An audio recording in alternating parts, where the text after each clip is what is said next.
Hello, all you beautiful drywallers and dryliners, as it were, and welcome to a decorative episode of the Drywall Podcast. That's right, we're back, and we're headed over the pond to England to visit our newest friend, Paula McIntosh of Trade Decorator Live out of Bolton, England, for her first appearance on the show. Paula and I waste no time getting into the semantics of the word decorator and how that term means so much more in the United Kingdom. We take a tour through her early beginnings in sales and being a stay-at-home mom until a set of circumstances forced her to take a leap of faith. Okay. So I said about the caravan and the job and everything. So that was on a Friday. On the following Monday, I set up Trade Decorator.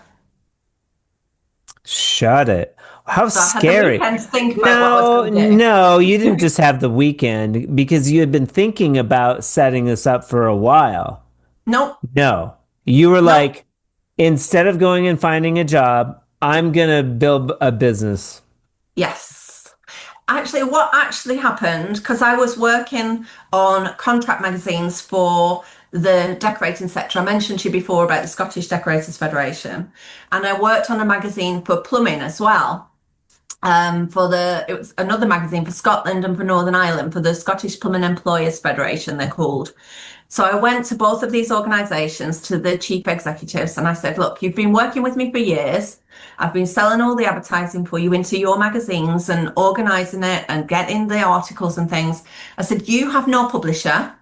I have no job. If I set up my own publishing company, will you give me the contract? And both of those organisations gave me a contract for 2 years. Paula is about as good as they come. We discuss her early strategies of building Trade Decorator and why this publishing company has continued to take on new and innovative challenges. We do a detailed analysis of this year's Trade Decorator Live show and what you can expect if you attend. Paula is nothing short of inspirational, and I'm excited for you to get to meet her in this episode of the Drywall Podcast. I'd also like to give a big Drywall Podcast shout out to Panel Rey for sponsoring the Drywall Podcast in the months of April and May. Panel Rey is the preferred joint compound of Fresco Harmony in England and beyond. Oh, and speaking of England, yours truly, along with our friends at GWI, will be manning the helm at stand 28 at the Trade and Decorator show that I just mentioned, June 3rd and 4th in Bolton, England. They have also bestowed upon me the honor of being one of 4 main trainers at this year's show. Paula and I talk about that a little bit. That's right. We're going to be playing in the colored mud and offering up some chances to get free product and try Fresco Harmony for yourself. So, if you haven't been to England, or if you're already living there, this might be the opportunity you've been waiting for. Trade Decorator Live brings together a highly engaged audience of professional painters and decorators who are looking to expand their skills, particularly in specialty and decorative finishes. I'd love to meet you or see you again if we've already met. I have a feeling this show is going to be amazing. But for now, sit back, relax, and let me dominate your mind waves with a little interview with my new friend Paula McIntosh out of Bolton, England, on the 170th episode of the Drywall Podcast. Let's get into it. Hi. There she is. I'm here, Nick. Can you hear me okay? Yes, it sounds great. Trade Decorator Live. How did you come up with that name? Well, everything we do is Trade Decorator. So Okay. the website and the forum, it's the Trade Decorator Forum, the website's the Trade Decorator website. So when we decided to do the show, then live seemed like the perfect thing because everything else we do is online. So this was like a live environment. So I thought, let's call it live. Okay. All right. We're going to dig in a little bit. Paula reached out to me, I think, via Ben, maybe. How did that come to be? That's right. Yeah, I've known Ben quite some time, Okay. but because obviously he supplies tapes and other products for the painting and decorating sector. And he's done a little bit about advertising with me and for Paint Station. I think they did something for the show last year when they were just launching. And then I heard about your products. I think I saw something for an open day that you'd done at GWI here in the UK, and I thought that looks interesting. And then I started talking to Ben. I think he mentioned that you were possibly interested in coming, being at the show, and it just sort of came from there. Very cool. Very cool. And so that was a sort of a short period of time. I was just watching the video. I think it was like 6 months ago that Yeah, we did like the customer appreciation event at GWI, yeah, and it was a lot of fun. And yeah. It seemed quite busy. There's quite a few decorators came along, wasn't there? Seemed yeah, like a good event. we had fun, and we went to Italy, and my girlfriend and I went to Bath. It was amazing. It is a lovely place. Yeah, It it is a really lovely place. is. It was so cool. I got a little nostalgic because we were watching the video last night. I was showing my father was visiting from Florida, and we were talking about. I was talking about the trowels, Yeah. and he was like, "Oh, you visited Italy?" And I was like, "Yeah." And I made a video. I don't know if you've seen it. It's on the Fresco Harmony page, but it's pretty good, and it has the Trade Decorator, not Trade Decorator, but it has that event, a bunch of with that event and Italy and GWI. And we went to watch a football match at Wembley Stadium, so that was cool. Oh, fantastic. So it's Yeah, like you had a great time. yeah, yeah. I like it. I like England. I think it's Yeah, fun. Yeah. So brilliant. we've had a good time. All right, Paula McIntosh, and no relation to the Macintosh computer. Completely No, random, nothing no, like I'm that. not rich, not loaded. Not loaded. I'd like to start by talking about the difference between drywall or dry lining and how drywall in England is associated more with the the decorating trade, and then we'll get into your history, why you chose this path. Yeah, But I'm curious about that, and we have a lot of American, Canadian listeners on the show, so it's interesting to me about the decorating aspect of like Scotland, Ireland, England, that influence, and why the trades people also do painting and decorating in those areas. yeah. So, can you speak to that a little? Yeah, I think dry lining is more popular in Scotland. I think Okay. there's a lot more decorators that do the taping and jointing and dry lining in Scotland, whereas in England, we tend to plaster. Not Okay. everybody, but I'd say that it's more popular to plaster than to do dry lining in I England. I've heard that, and that's a fun fact too. People in the United States, because drywall is so prevalent in the United States that people may not know that plaster is still dominant in England. Yeah. Yeah, it really is. I only know of the sort of dry lining really because I used to work on the magazines for the Scottish Decorators Federation. So I see how popular the dry lining was in Scotland and the manufacturers that are selling those products specifically sort of target the Scottish market. And that would make sense to why the plasterers are more involved in decorating, whereas drywall the painter comes in and paints after the drywaller. Right. Yeah, I mean, in Scotland, it's definitely the decorator that does the dry lining and then does the decorative work afterwards.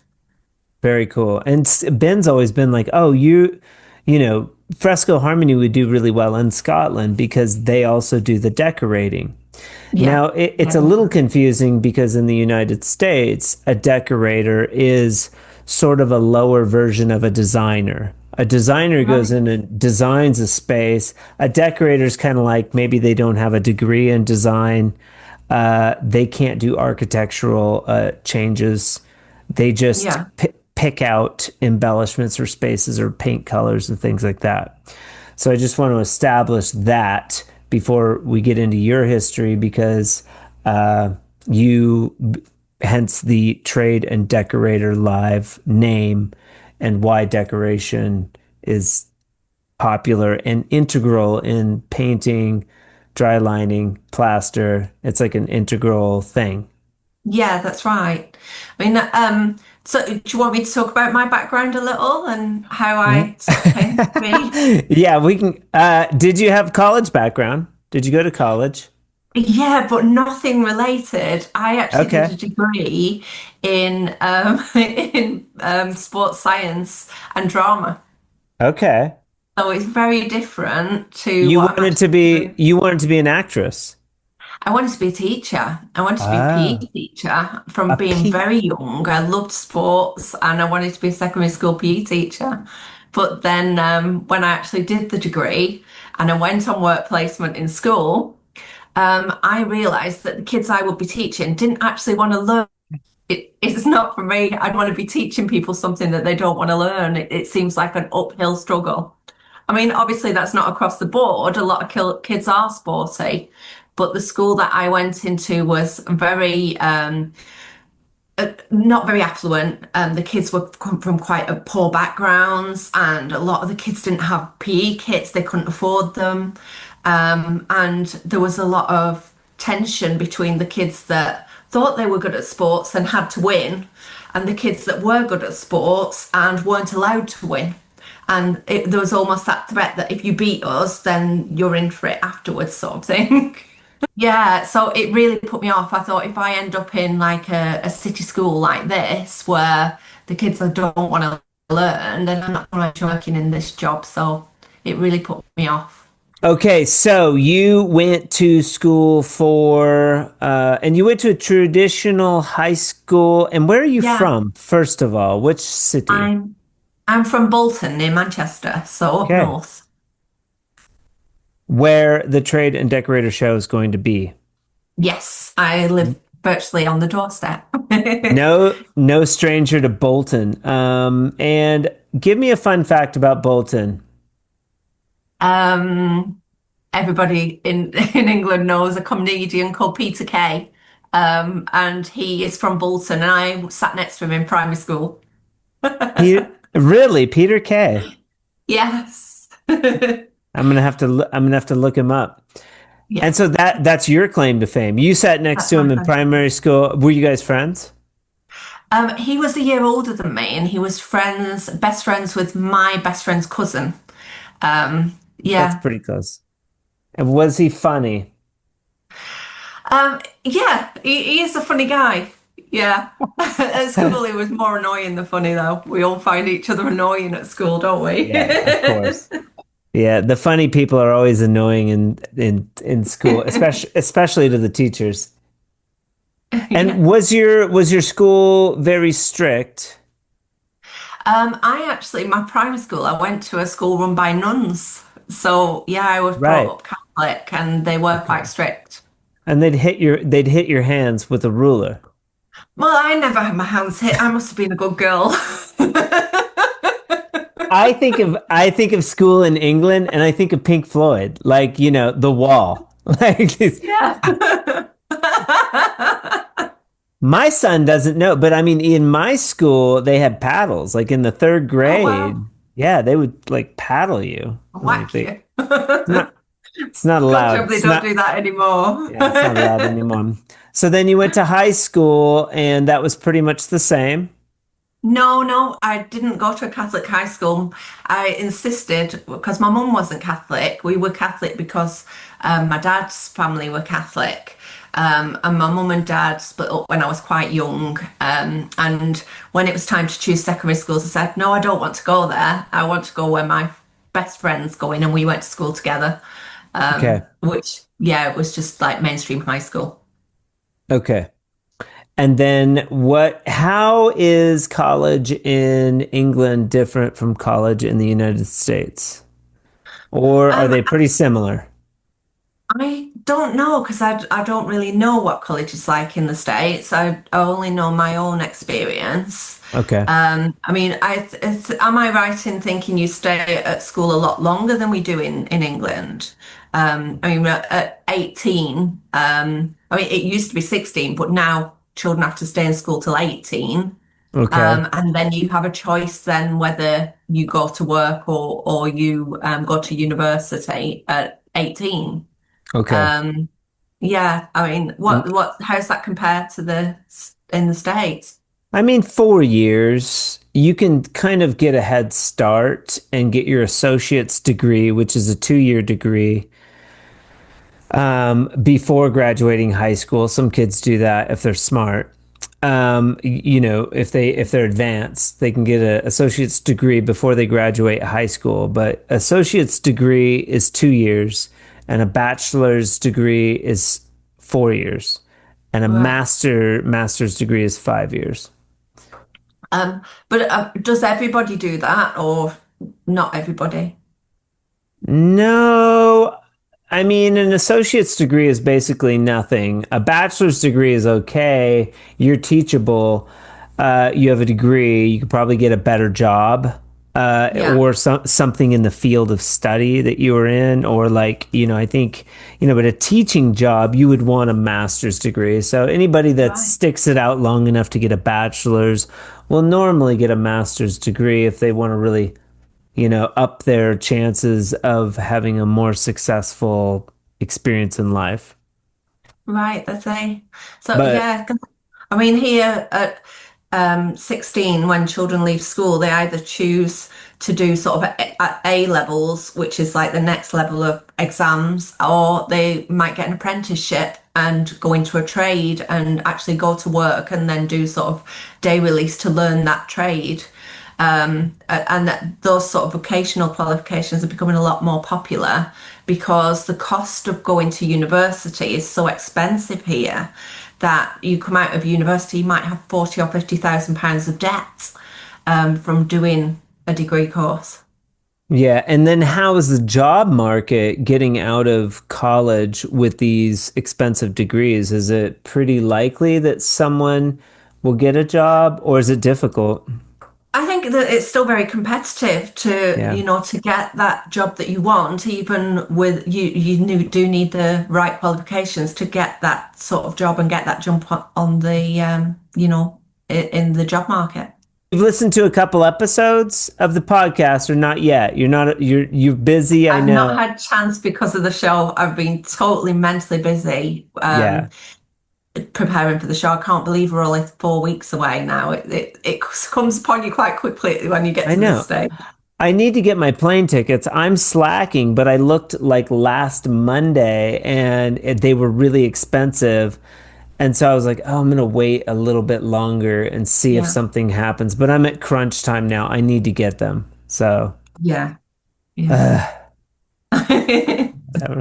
you got the Whatever. hotels and everything booked now? Did you get that sorted? Yeah, Ben Fantastic. got it. Ben got it sorted. So that's good. I'm very excited. I think it's going to be fun. Oh, it's going to be amazing. It's Yeah. but this is the fifth year of the event, and each year it gets a little bit bigger, a few more exhibitors, bit Of bigger course. stand, and more people are finding out about the show now. So there's a lot more hype about it on the internet, in the Facebook groups, people talking Yep. about it and saying they're coming, which is really good. Yeah, it's exciting. We don't want to jump ahead, Paula. We're jumping ahead now. You're still in college. You're in I'm still college. in college. You're trying your hand at PE. You're going to be a PE teacher. But PE didn't work out. And No. so, what about the drama? How come you didn't like go into the drama, or was that just like secondary? It was my secondary subject. I actually had two children straight out of university. I fell Okay. pregnant with my first daughter, and I ended up staying at home to look after her. And then I had my son Louis. And then, yeah, things, I'd been with their dad for 8 years and things didn't work out. So I decided to move back home because I was living about 150 miles away from where my parents are. Okay. Um, So maybe 26 or yeah, 27. I was Okay. about 20, yeah, about 26 at that Okay. point. And You had two kiddos. yeah, little ones, little ankle biters, 17 months old and 2.5. Oh my God. And then so things didn't work out. You move home with mom. Yeah, moving to Okay. mum and dad's spare room with two children, a little box room, three of us in a double bed. Yeah. Fun. Good Um, times. great. It was the thing is, I actually owned my own house with my partner, but I made the decision that I just cannot take any more and keep the house I'm leaving. Um, You so gave it yeah, to him. yeah, I just walked out and said enough's enough. I don't really want to go into the personal No, whys and we're not going to go wherefores, into but it. yeah, I just Is it amicable with him still? Are you guys oh good? no, no, No. no, Okay. never has been.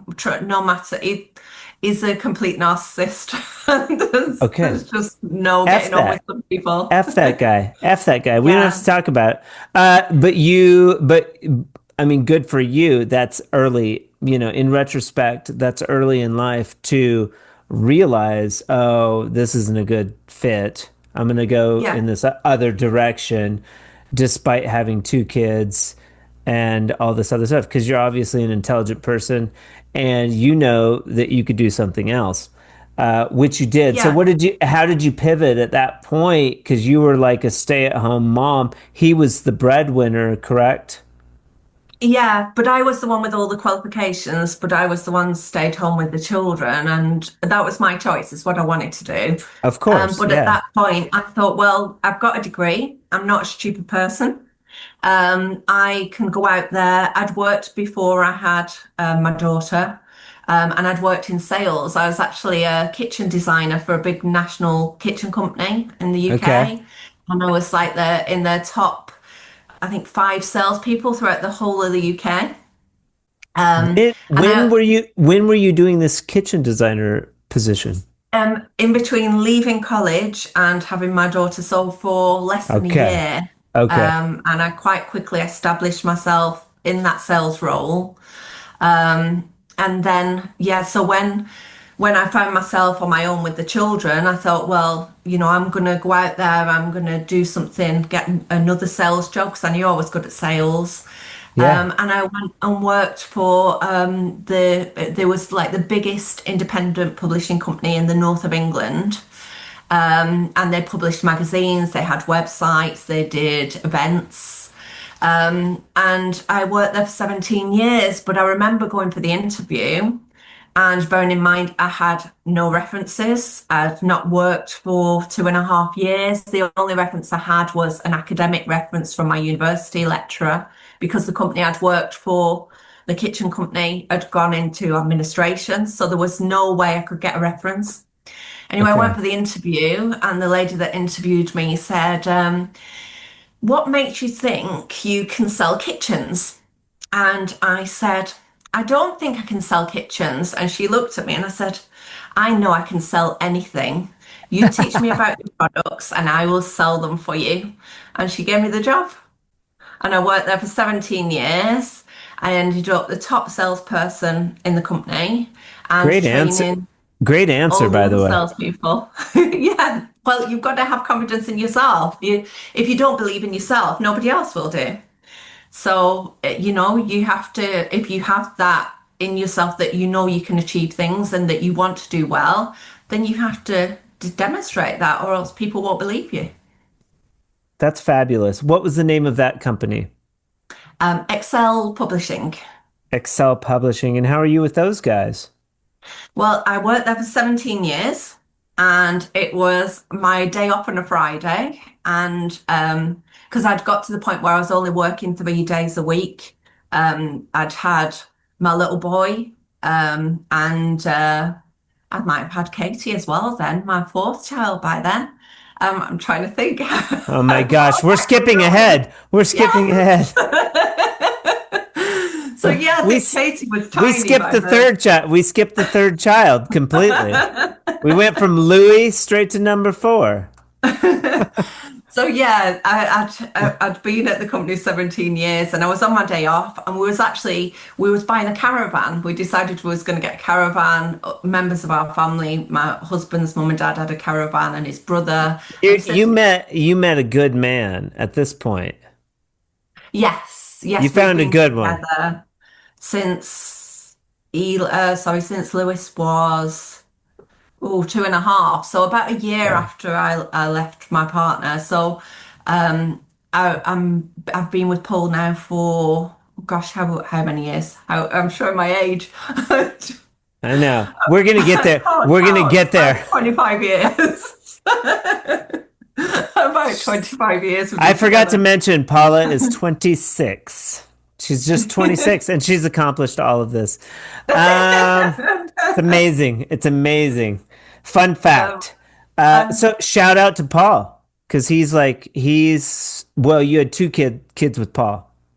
yeah, and he brought up Ellie and Lewis, my older children. He brought them up as his own children. So yeah. That's awesome. That's awesome. Good. I'm glad to hear that. Lead sales. What happens? Sorry, I interjected there with the two new kids. They're older, but 17 years in, something happens on a Friday. Oh yeah, I got a phone call from one of my work colleagues telling me that the company had gone into administration, and I said, What does that "Oh, mean? what What does that the, mean? I'm sorry. the company had gone under. The company was no more. Okay, So that's basically, a we all had no that job." that's a different expression than in the United States. You Oh, what say do you say? it's gone into administration, Yes, and administration. that means the company's well, you could say bankrupt. Yeah, they bring administrators in to close the business down. Okay. So we say Okay. into administration. It's gone into Yeah. administration, and that's the same thing that happened with the first job that you had, the sales, correct? Yeah, but I'd already left that company. It was only when I tried to get a reference that I found out the company was no longer trading because it had been over a year since I'd left, probably Okay, about so 18 months I'd left. is that a typical thing for large businesses to happen in England? To- Um, I, it does happen. I wouldn't say it's typical, but yeah, it does happen. Um, I guess it's just when companies run things inefficiently, isn't it? Sure. Um, Yeah, or sometimes it's down to other creditors, that Okay. they don't pay their bills and it forces Yeah. that company under. It's just, Okay. I guess, the way of business sometimes. You're with Paul. You're with the Magic Man. Yes, You got 4 kids. And the business goes into administration. This is a Friday. yes. What do you And do? we were sat we was doing this handover to buy this caravan and we had to turn around and I said, oh, just wait a minute. He was showing us, oh, you plug this into the electrics here and this is how you turn the water on. I said, excuse me, could you give us 5 minutes? So he left and I said, oh, we can't buy this caravan. I've got no job. He said, what do you mean you've got no job? So I explained quickly and they brought the manager in because, I mean, we'd had this caravan on order for about 3, 4 months. We was just playing. Uh, Yeah, we paid the deposit. I think we paid about £1,000 deposit, something like that. sure. And I explained, and he said, "This has never happened before." He said, "Do you think you'll get another job?" And I said, "Well, yeah, I don't intend being unemployed." Back to the confidence. Yeah, of course I'm going to get another job. Give me the damn Yeah. caravan.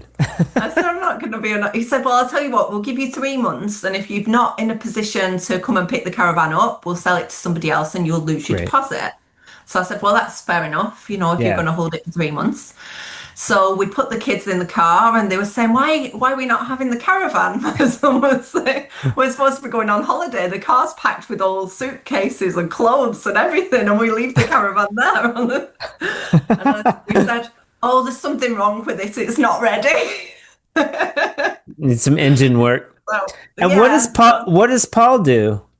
He was setting up contracts for school photography. When Okay. the photographers come into school and they take all the children's pictures, he was the Yeah. like salesperson. Yeah. Yeah. Yeah. And he would Awesome. go and set up the contracts with the head teachers and the business managers in the school. I like Um, Paul. I like Paul already. But my youngest daughter, she had serious food allergies, and she was Okay. so poorly that well, I'm jumping ahead. I'll come to that in a minute. Okay. So I said about the caravan and the job and everything. So that was on a Friday. On the following Monday, I set up Trade Decorator. Shut it. How So I had the scary. weekend to think about what I was No, going to no, you do. didn't just have the weekend because you had been thinking about setting this up for a while. Nope, No, you were nope. like, instead of going and finding a job, I'm gonna build a business. Yes. Actually, what actually happened, because I was working on contract magazines for the decorating sector. I mentioned to you before about the Scottish Decorators Federation, and I worked on a magazine for plumbing as well. It was another magazine for Scotland and for Northern Ireland for the Scottish Plumbing Employers Federation, they're called. So I went to both of these organisations, to the chief executives, and I said, look, you've been working with me for years. I've been selling all the advertising for you into your magazines and organising it and getting the articles and things. I said, you have no publisher. I have no job. If I set up my own publishing company, will you give me the contract? And both of those organisations gave me a contract for 2 years. That's So awesome. that's how I started. I started by doing their magazines and their yearbooks, and I already knew all the advertisers and I had all details of all the contact details. I had all their email addresses. I knew everything they'd spent with me over the last however many years and what they'd already Yeah, but bought. you've never run a publishing company. You don't know anything No, about running a no, I just did it. All I just right. found a printer that could print the magazines. Used my contacts that I had, people that I'd worked with, and asked them. I said, "Do you know anybody that publishes magazines?" And my other friend, I said, "Do you have an accountant for your business?" And she put me in touch with people. And it just all came together like that through connections, through because business is all done through people. If you don't know something, you know somebody who does know how to do it. So you just reach Mhm. out, they tell you what to do. I love this story. And you were probably like a kid in a candy store, but it's probably difficult to start a business in England, maybe more so than the United States. I'm not sure. Was that a challenging experience? It really wasn't. It was just like doing the job I was doing, but doing it for myself because I Okay. knew all the systems, like I said, the advertising, how to set the magazine.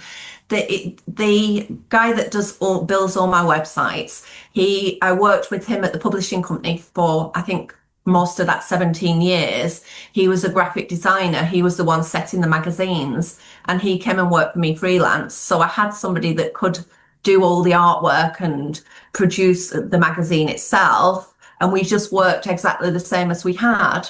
But then we sent it, I sent it to the printer and dealt with all I think it's the administration side of things, the invoicing, the dealing with the printer, doing all that side of things, the organization side, because I wasn't just doing the job that I'd always done. I had to learn how to do all that part of running the business. Absolutely. And that was probably the most challenging for me. Okay. And it was, so I did that. And then I was probably about, I'd say 6 months, no more than 6 months in. And I thought, you know what? What if when these contracts come to renew, they say, well, thanks for all the work you've done, but we don't want you to do the magazine anymore. We're going to get somebody local because both of these organisations were in Scotland. I thought they might get a Scottish publisher. What if they decided that? I'd have no job again 2 years' time. Were you looking for magazines in England though, or were you No, looking for clients in England? You were fine with the two.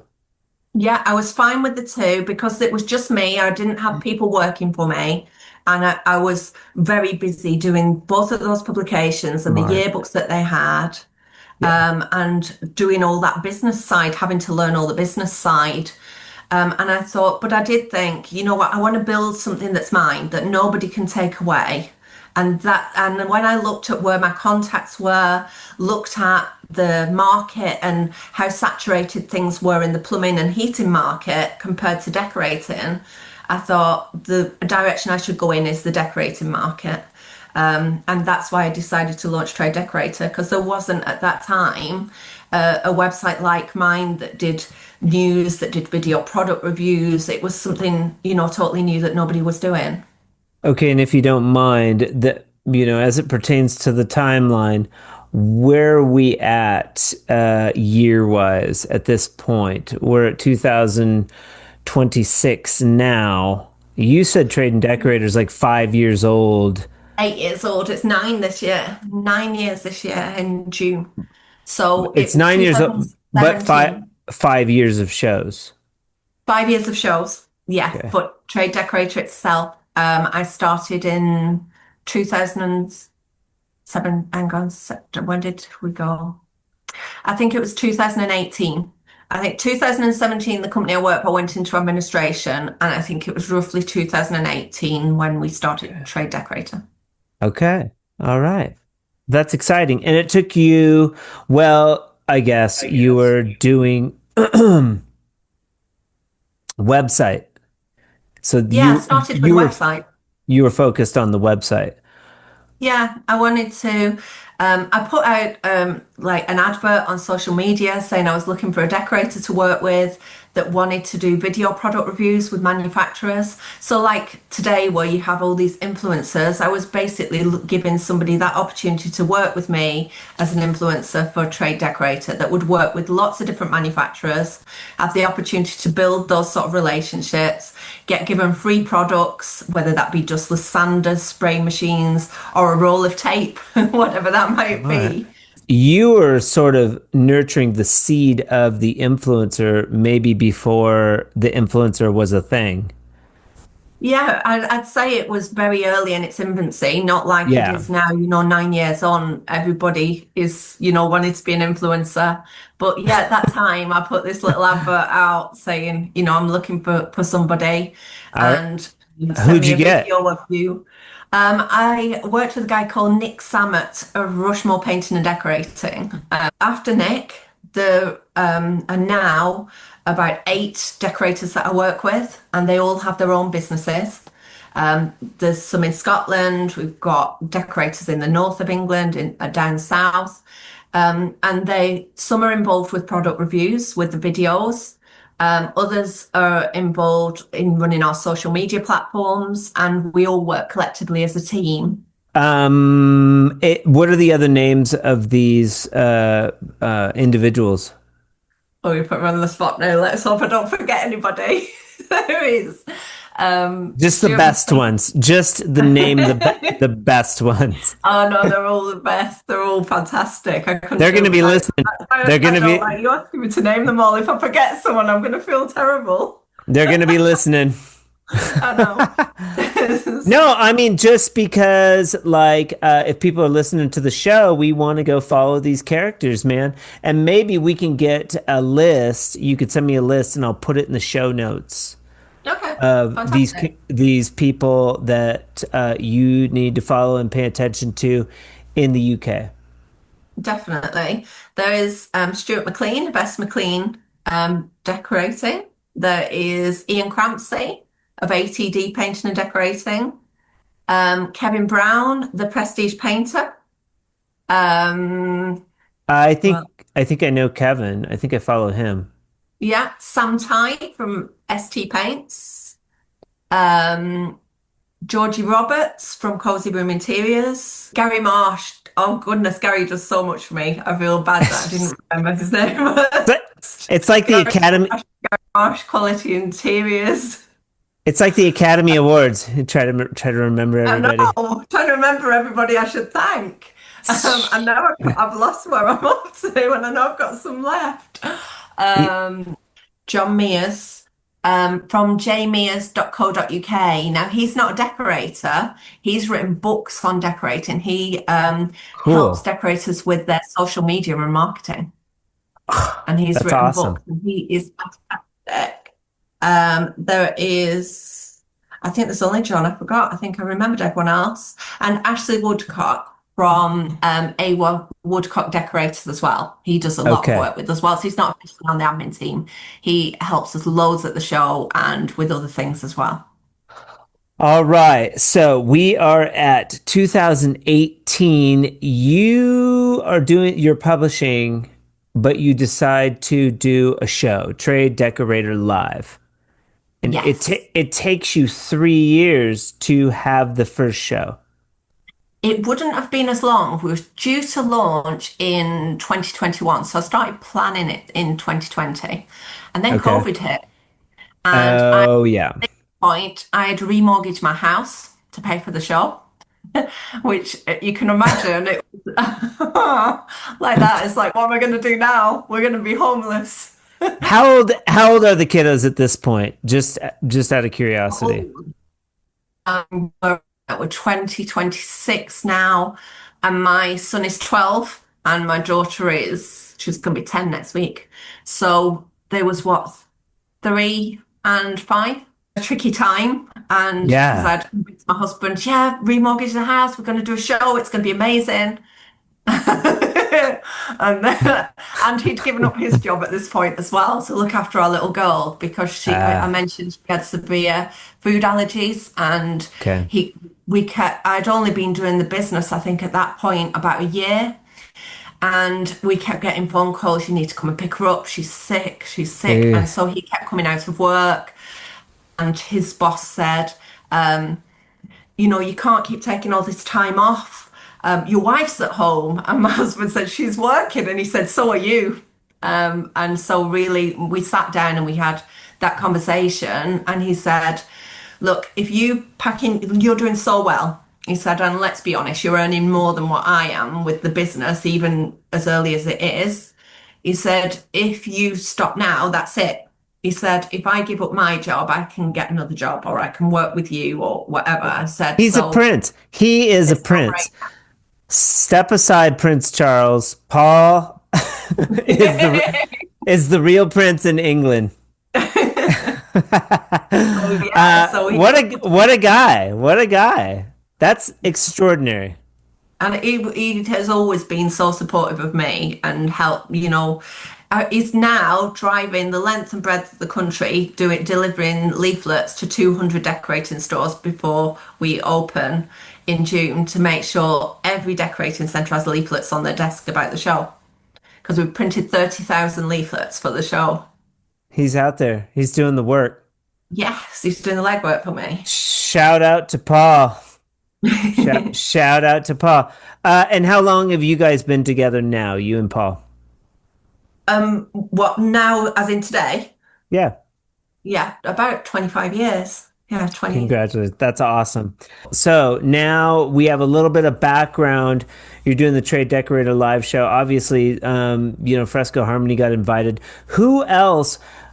I mean, I don't know too much about shows. Is there a lot of competition for shows in England, or is this like sort of it seems like there's one other one in Scotland that's a really big show. Is this sort of a unique show for England? It is unique in that it is the only show that's actually been born from a community. All shows tend to be, I've been talking about this week online. Okay. Shows tend to be made by companies that, first of all, sell stands to manufacturers, and Okay. the experience of the decorator after they finalise the floor plan. For me, it's everything that I do is always with the decorator at the forefront because it's been born out of a community. So we've got a community of nearly 9,000 decorators. So everything I do is built for them. And having 8 decorators that you can talk to and say, how will this land? How will this be received well with the decorators? Do you think we should? Oops, good job it's not got water in. So I just tipped it all over the desk. Okay. We'll cut it. Do you think we should do this rather than me just thinking of pounds and pence and how things fit the budget? It's all about the decorator experience. So when you come to the show, you'll see that community. You'll see the Yeah. atmosphere. You'll see when people go on a stand, they have proper conversations with those manufacturers. It's not just, people wanting to come along to stick 5,000 leaflets in a goodie bag or, just handing stuff, freebies out. It's so different. You won't be standing there and people saying, what have you got for free? They'll want to have real conversations with you about what you do. Your sort of approach is putting sort of the vendor first. Put the vendor first. Build the show around the vendor so that people that come to the show have a really great experience. That's exactly it. Because if the people want to be in that room, then why would you as a manufacturer not want to be in that room with them? Yeah. Yeah. I get that. I Just get makes that. sense, doesn't it? Yeah. So, I mean, everything, even the little things matter to me. Like we feed everybody that comes, we give everybody lunch, and the exhibitors as well. You will get free lunch. I talk to all of the manufacturers that are exhibiting and say, look, I want to get people in early. So what I want to do is put goodie bags together, and we do 100 on each day, on each morning, so that we had people were queuing down the road before I even arrived. They'd been outside for an hour before the doors opened last year because they all wanted a goodie bag. I got, masses of crowds and people going, Paula, and waving at me. They knew, who I was from the forum, which is lovely because you feel, me as an organizer feels part of it.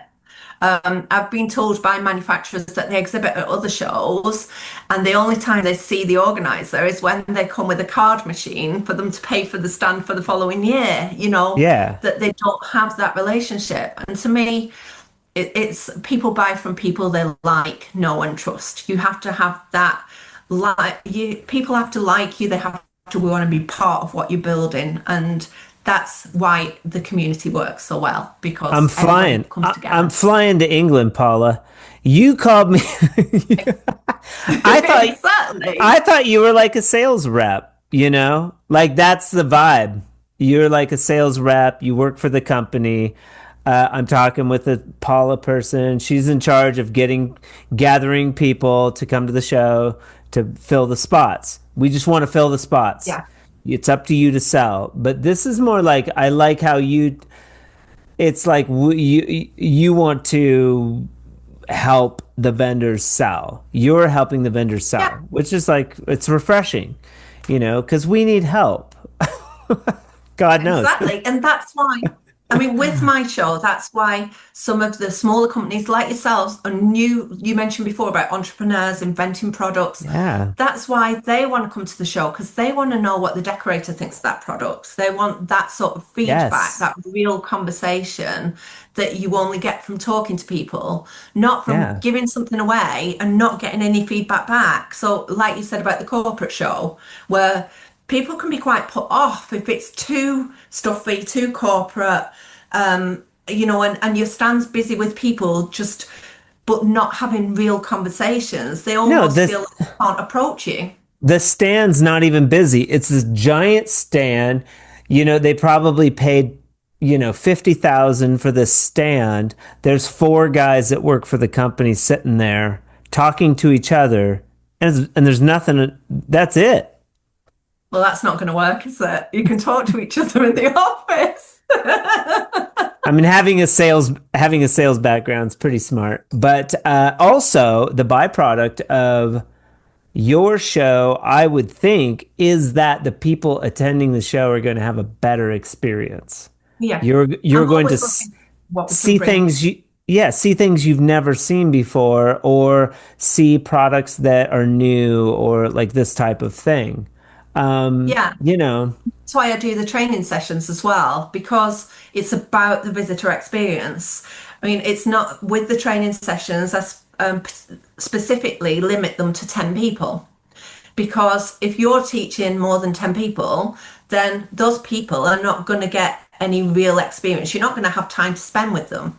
So if we limit it to 10 people, they get more one-to-one time. You can see what they're doing, help them, and anybody in the room that's standing around watching can actually see what's going on because it's not crammed full of people. right, And with the seminars, rather than standing manufacturers up there to talk about products, right. who wants to be spoken at about products? If I want to know about something, I want to come and talk to you. I want to ask questions. I don't want to sit there like that while you talk at me. So what we do is put decorators on the stand, and we have decorators talking about what they're doing in their business that could help other decorators.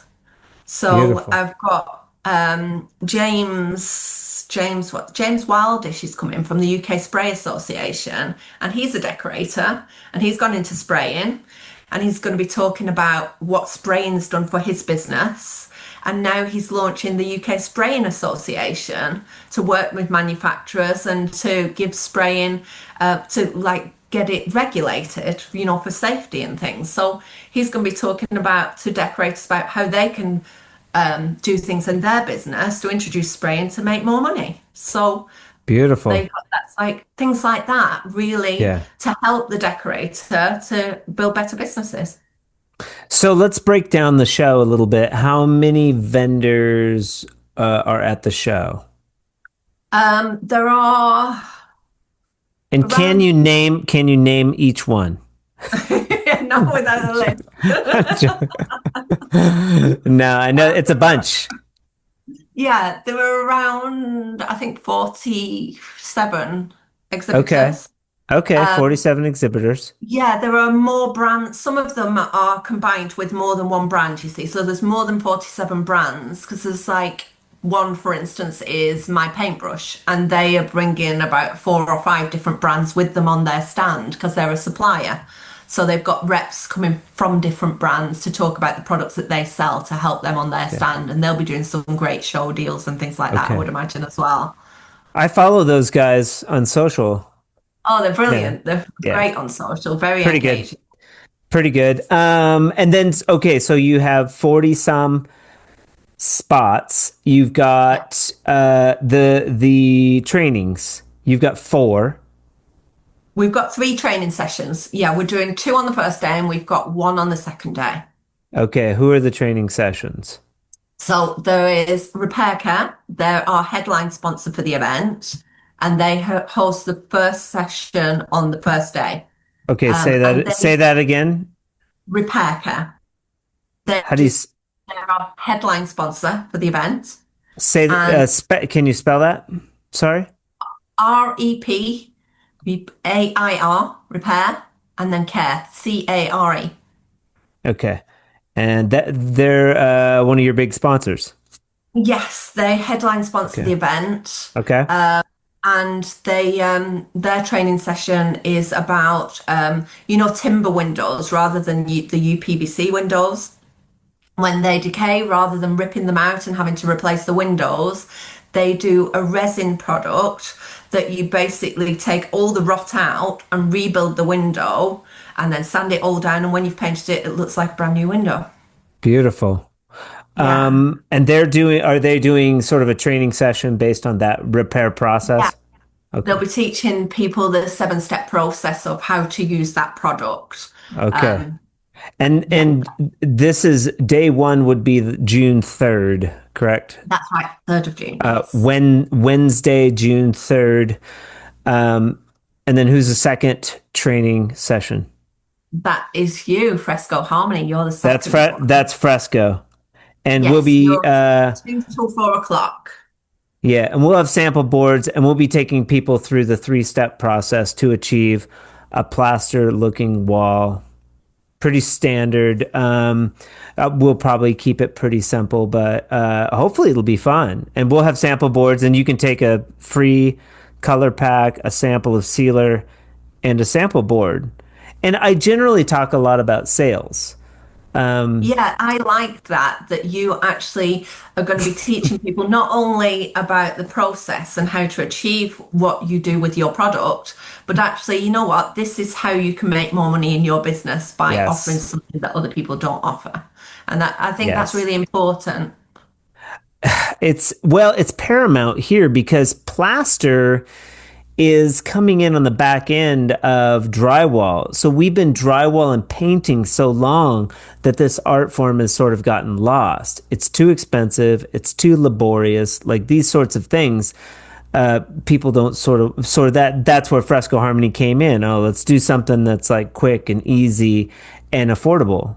Like, and you still get a beautiful wall type of thing. So we'll be teaching all that, but clients don't know that. So the largest portion of the phone calls and conversations that I have are around like, dude, you got to make a sample. You got to show it to the client. You have to tell them it's an option, like these sorts of things. Of course, it's the upsell, isn't it? So that they know it and teaching the client that what they're getting is value for money. Yeah. Definitely. It's an important part of Yeah. sales. And like, because if I sell a product once and they use it and they don't have a good experience, that's it. It ends after that. If somebody can take the product and have a good experience and they can make money with the product, well then everybody's I'm going to sell more product, Yeah, of duh. course. Yeah. So and then sorry, the third Ben's texting me. He's texting me right now. I'm gonna Ben, Ben Cole. He won't come on the Drywall podcast. Why not? Why? He's shy. Okay, so then day two, June 4th, Thursday, you have One training session in the one morning. training session. And who's that? That is Mercer Abrasives. They're going to be doing dustless sanding masterclass and teaching how to get the best results with their sanding equipment. Okay. And that is, can you spell that company for me really quick, please? Mirka. Merca. Okay. Excellent. Yes. And then beyond that, you have people that are on stage talking about the decorating industry. Yeah, I mean, we've got Frankie Williams from Stolen Tools, and he is a massive campaigner in the UK about tool theft. It's a big problem here with Wait, did you say complainer? campaigner. Campaigner. Because I was about to get excited. I'm like, I'm the biggest complainer there is. I love him. I love him already. Campaigner. So Campaigner. okay, so he's going to be talking about tool theft. Fantastic. Yeah, Can you and give about how us? you can protect yourself and Okay. different products and things that are available. Because I think he's a decorator by trade. He's definitely a tradesman. And he had his van broken into and all his tools stolen, and it prompted him to start Stolen Tools. And now he does a lot of campaigning across all the trades. He's massive on social media, helping decorators and tradespeople in general when it comes to tool theft. So he's going to be coming talking about that. Beautiful. I know I've seen like a lock because I have a trailer. Thank God I've never had like my stuff stolen. It is a problem in America. Um, People getting, tool theft and all of that. I've seen really cool locks that go on the back of an Yeah. enclosed trailer, like products like that. They're like specific for like really difficult to break in. So that's cool. And then you'll have other people like him giving educational presentations. Yeah, I've got I'm trying to think who else is coming talking. Some of my guys are speaking. So I mentioned John Mears before. Yeah. He does social media and marketing for decorators, specifically for decorators, because the manufacturers he's worked with are all been in sort of the decorating industry, so that's his background. And he is going to be talking about what's the best method for pricing for decorators. So it's all going to be about pricing and how to, I guess, make more profit. It's going to be looking at what decorators charge and how to Okay. achieve better rates for, for the work that you're carrying out. So Yeah. a lot, I mean, you can all work for free, but nobody wants to. If you're at the point where you're running a business and you're not really making any money, then you'd be better off stacking shelves in a supermarket. So it's things like this that John's doing that will help decorators to realize maybe, well, I'm doing that bit wrong. Maybe if I did more of what he's saying there, then I could make more money in my business just by making Okay. simple changes. Okay. How many of these presentations are there at the show?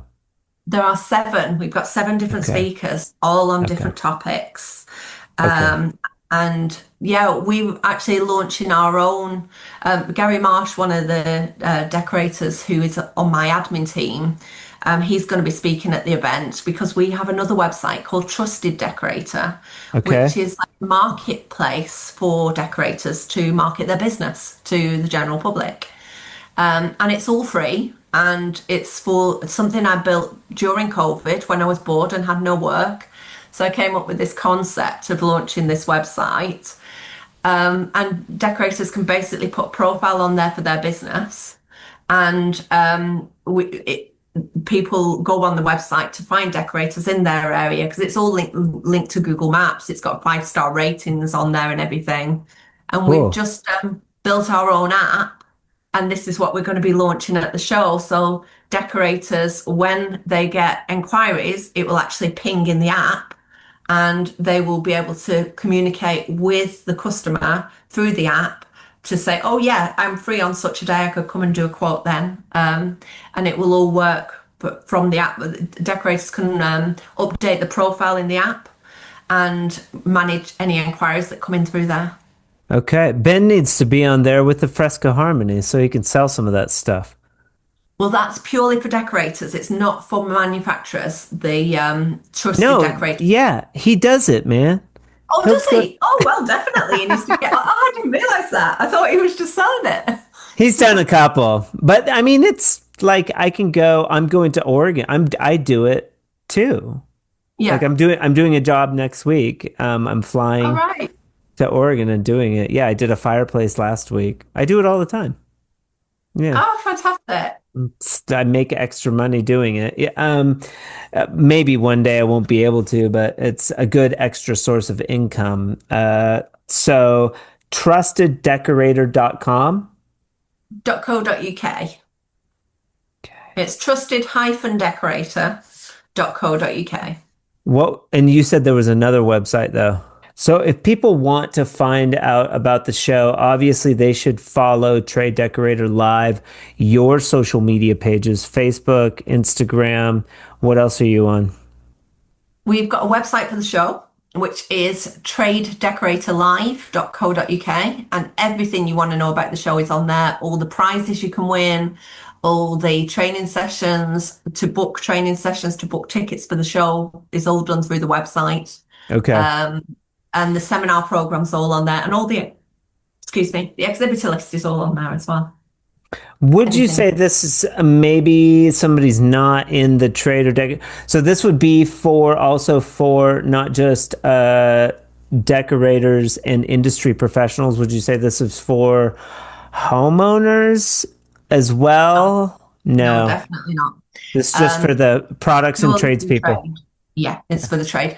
I'm not interested in filling the room full of people on seats, bums on seats. It's not about Yeah. numbers. It's about having the right people in the room. So to Okay. me, if you have the chance to speak to, say, 1,000 people and in that room over 2 days, and every single person you speak to, you couldn't speak to 1,000 people in 2 days. But if every single person that comes onto your stand is a potential buyer of your products, that's far more valuable than me saying, yes, Mrs. Smith, you come along, come and grab some free paint for your living room so you can paint your living room. And then you don't know whether you're talking to a decorator or a homeowner, and it's then murky, and it stops you having those real business conversations because you're too busy talking to people you don't want to be. Yeah, for sure. Is there anything that I missed that you would like to add about Trade Decorator Live? We're launching another event this year. I can tell you a Okay. little bit about that. Yes. For me, what I'm going to be promoting on our stand is the Trade Decorator Awards, which is going to be a massive black tie awards dinner and Christmas party. Because Beautiful. yeah, I mean, if you're in any trade, you don't really get a Christmas party. But the majority of decorators, are solo tradespeople. So the Christmas party consists of me, myself, and I with a pub in a pint, a pint and a pub. There's not really the party vibe. So I wanted to create a Christmas party for decorators. And so to combine the two, we're doing it on the 27th of November to combine the Christmas party idea with the awards. This will be a massive black tie event. We've got 12 sponsors so far, which are big brands in the industry. Our headline sponsor is Zinza. And yeah, there'll be awards for decorators. There's awards for contractors. So those bigger companies like Bagnalls, Bell Group here in the UK that employ lots of painters and work on big commercial projects or hotels and leisure projects or heritage projects. They can enter as well. There's different categories, whether you're a solo tradesperson or a bigger contractor. Okay. And then to bring everybody together, because everything I do is about the whole industry. There are awards for manufacturers, so best paint product, best non-paint product, lots of different categories that manufacturers can Sure. enter, and Sure. best supplier as well. So, Decorators Merchant of the Year award, and even a training provider award, so that there's something in there for every aspect of the trade. Beautiful. And of course, Fresco Harmony won't be entered into that contest because it's a shoe-in. It wouldn't be fair to the other Because contestants. what? It wouldn't be fair because we just win. It would win. Well, you'll have to enter. We'll see. Maybe I'll talk to the Ben. We'll see what protesting we'll see. He said might not be fair. Yeah. There's a now. Wait, is that bragging or is that confidence? I think that's confidence. That's just belief in your product. Yeah, Yes. it's good stuff. We would love to enter. I think it would be fun. I don't know that I could make it back in November, but I have Yeah. gone. I have gone over to Germany, the Oh, Christmas yeah. market. The German markets. Yes. So beautiful. It's really cool. But I can only imagine how beautiful England is in the winter. Oh, yeah. Lots of snow and it's freezing. What would be, well, so that's Trade Decorator Awards. That's going to happen the 27th of November. Yes.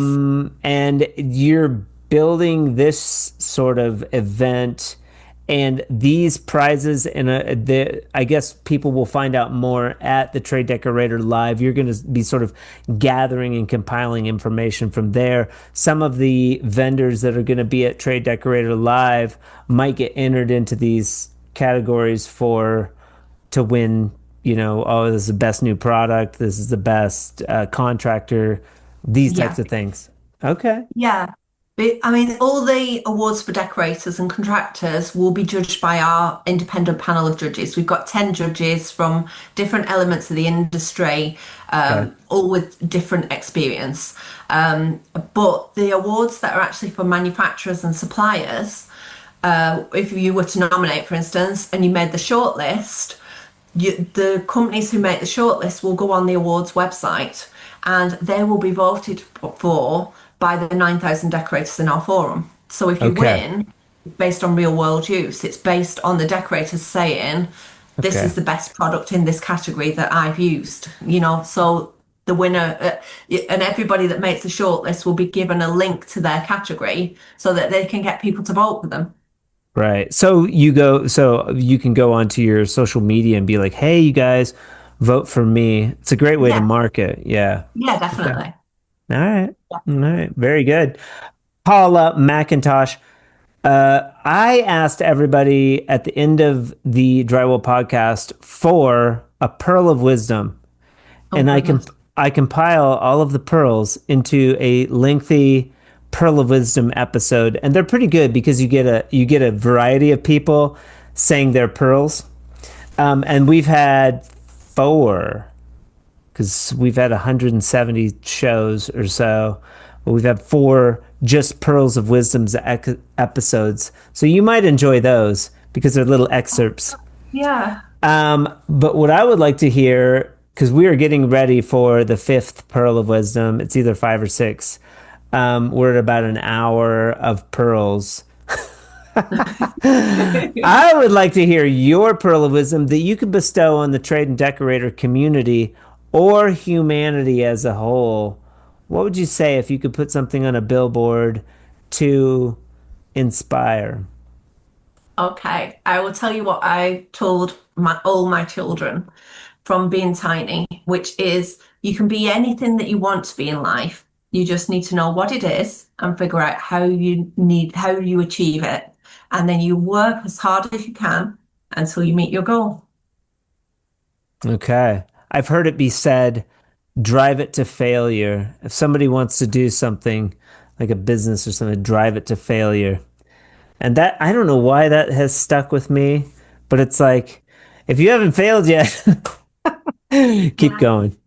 I just think the only limiting factor in life is yourself. So you set the ceiling of what you achieve. If you say, oh, I can't do that, then you know what, you're right. You won't do that. You won't achieve that. But if you say, I can do that, like when I went for the job interview all those years back when I was, 25, and I said, give me the job and I'll show you I can do it. It's down to your attitude. It's 99% attitude, I would say. And they hired you because of that. She saw that value in you and that confidence, and that's what people want. That's what people are attracted to. It's why you're successful today. Thank you so much for coming on the Drywall Podcast. You can I would say, look up trusted-decorator.co.uk and tradedecoratorlive.co.uk. You can go and check both those out, but also go and follow Trade Decorator Live on Instagram and probably Facebook, right? It's just Trade Decorator on Instagram, Facebook, and we are on TikTok as well. Okay, TikTok. I think I need to follow you guys on TikTok, I think. But thank you so much for being on the Drywall Podcast today. I know you're busy. I appreciate your time. Hopefully this will bring value to you and the show. I've learned a bunch. I really enjoyed chatting with you, Nick. It's been really nice. And I'm looking forward to meeting you in person at the show. Yeah. And I mean, podcasts are super cool, right? Because like now... and it's like this with every single person that I interview. It's so cool. And it's like your audience instantly grows, you know? Yeah, it's very cool. And I'm super excited about the show. I just have to get my plane ticket is all, but we will talk soon. If you need anything, keep emailing me. I've been busy too, but I'll try to get you as much information as I can. And if you have questions about Trade Decorator Live, you can also email me at info@frescoharmony.com, or maybe Paula, you could email her as well. Email me at paula@trade-decorator.co.uk. Okay, there you have it. I hope you have a good rest of your day. It's late there, I know. Go get some rest, and we will talk soon. We'll talk soon, Nick. Thanks ever so much. Bye. Bye-bye. Huge shout out to Paula for being with us on the Drywall Podcast today. I look forward to meeting you in England and picking your brain about marketing. You are pretty impressive, and I'm super grateful that you decided to come on the podcast today. I hope it helps the show and further relationships among the trades.